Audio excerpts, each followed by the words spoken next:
ওয়ালাইকুম আসসালাম। ভাই আপনার নাম কি? আমার নাম মৌলানা আব্দুল্লাহ কাউসার। কাউসার ভাই, তত্ত্বাবধায়ক সরকারের আমলে দেশ কেমন চলছে বলে আপনি মনে করছেন? গত তত্ত্বাবধায়ক সরকার না বর্তমান সরকার আলহামদুলিল্লাহ অত্যন্ত সুন্দর চলছে। এই অবস্থা যদি চললে, যেভাবে একটা সরকার প্রশাসনিক বিভাগের মধ্যে যেভাবে একটা দুর্নীতি এবং সমস্ত দুর্নীতি যেভাবে নাকি মুক্ত হয়েছে, এখন প্রশাসন বিভাগের মধ্যে মোট কথা আমি জানতে গেলে 17-এর মধ্যে 80% দুর্নীতি মুক্ত হয়ে গেছে। এখন পাবলিক ফাংশনের মধ্যে অনেক দুর্নীতি রয়ে গেছে, এমনকি বগলতলের মধ্যে দুর্নীতি, হাতে হাতে চলাফেরার মধ্যে দুর্নীতি ইত্যাদি দুর্নীতি রয়ে গেছে। কিন্তু বর্তমান অবস্থান মতো অন্তর্বর্তীকালী সরকারের যারা দায়িত্বশীল আছে বর্তমান, তাদের দায়িত্বশীলের মধ্যে দায়িত্ব পালনের মধ্যে অত্যন্ত শান্তি, অত্যন্ত সুশৃঙ্খল দেখা যাচ্ছে। এই সুশৃঙ্খলভাবে যদি সে দেশ যদি সে পরিচালিত হয়, দেখবেন যে একটা আমরা বর্তমানের জন্য এবং ভবিষ্যতের জন্য আমরা একটা সোনার বাংলাদেশ হিসাবে উপহার দিতে পারবো আগামীতে ইনশাআল্লাহ। কোন সরকারকে ক্ষমতায় দেখতে চান? আমরা মনে করি এমন একটি সরকার দেখতে চাই, এই সরকারের মাধ্যমে সাধারণ থেকে উচ্চ পর্যায় থেকে নিম্ন পর্যায় পর্যন্ত এবং কি প্রশাসন থেকে শুরু করে পারিবারিক এবং সমাজ পর্যন্ত যাতে দুর্নীতিমুক্ত আদর্শিক একটা ইসলামী আদিবাসী সোসাইটি হিসাবে যাতে চলতে পারে, সেই রকম একটি সরকার আমরা চাই।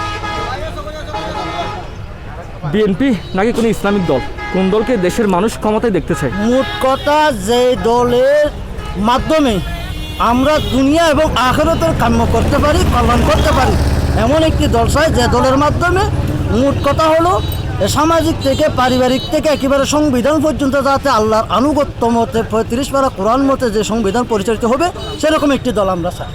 ওয়ালাইকুম আসসালাম রহমতুল্লাহ। হ্যাঁ ভাই, আপনার নাম কি? আমার নাম ওমর ফারুক নিজামী। ওমর ফারুক ভাই, বর্তমান সরকারের আমলে দেশ কেমন চলছে বলে আপনি মনে করছেন? দেশ খুব ভালো চলতেছে আমার মনে হচ্ছে। আগামীতে কোন সরকার ক্ষমতায় আসলে জনগণের জন্য ভালো হবে বলে আপনি মনে করেন, যদি একটু খুলে বলেন। জনগণের নির্বাচিত ভোটে নির্বাচিত সরকার আসলে, ইসলামপন্থী সরকার আসলে, কোরআনপন্থী সরকার আসলে আমরা সুখে শান্তিতে থাকতে পারবো। আমরা এটা চাই, এটা হলো আমার ব্যক্তিগত মতামত।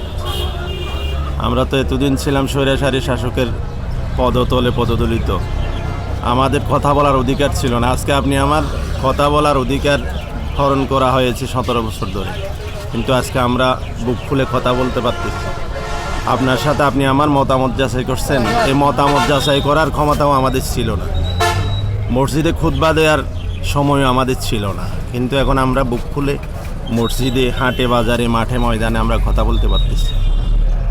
তো সামনে যদি আমাদের জনগণের নির্বাচিত একটা সরকার পাই, আমরা আদল ইনসাফ কায়েমকারী সরকার পাই, তাহলে আমাদের দেশ আরও শান্তি এবং সুপ্রতিষ্ঠিত হবে, এই বলে আমার মতামত আমি ব্যক্ত করছি।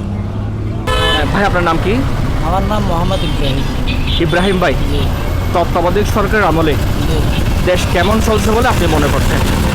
আলহামদুলিল্লাহ ভালো চলছে, মনে করি ভালো আছে, আমরা সবাই ইনকাম ভালো চলছে। আগামীতে কোন সরকারকে ক্ষমতায় দেখতে চান?